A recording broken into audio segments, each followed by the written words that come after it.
ஆண்டாள் அவதரித்த ஆடிப்பூரமான இந்த தினத்தில் அம்பாளை நினைத்து விரதமிருந்து வழிபட நம்முடைய வேண்டுதல்கள் நிறைவேறும்.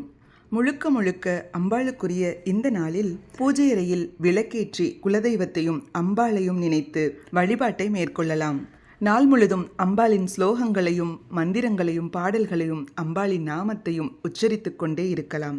மாலையில் நம் வீட்டின் பக்கத்தில் உள்ள அம்பாள் கோயில்களுக்கு சென்று வளைகாப்பு தரிசனத்தை மேற்கொள்ளலாம். அம்பாளை பார்த்து செல்லும்போது ஒரு தட்டில் தாம்பூலம், வெற்றிலை பாக்கு, பூ, பழம், வளையல் வாங்கி வைத்து அம்மனுக்கு சீரெடுத்து செல்லலாம். அதில் இருக்கும் தாம்பூலத்தை யாருக்காவது ஒருவருக்கு தானமாக கொடுப்பது மேலும் சிறப்பான பலன்களை கொடுக்கும். குடும்பத்தில் நிம்மதி நிலைக்கவும் ஒற்றுமை பெருகவும் இந்த விரதத்தை மேற்கொண்டு நம் பிரார்த்தனையை நிறைவேற்றலாம். குறிப்பாக குழந்தை பாக்கியம் இல்லாதவர்கள் இந்த விரதத்தை மேற்கொள்ளும் போது நல்ல பலனை எதிர்பார்க்கலாம். இந்த நாள் தெய்வீகமான நாளாக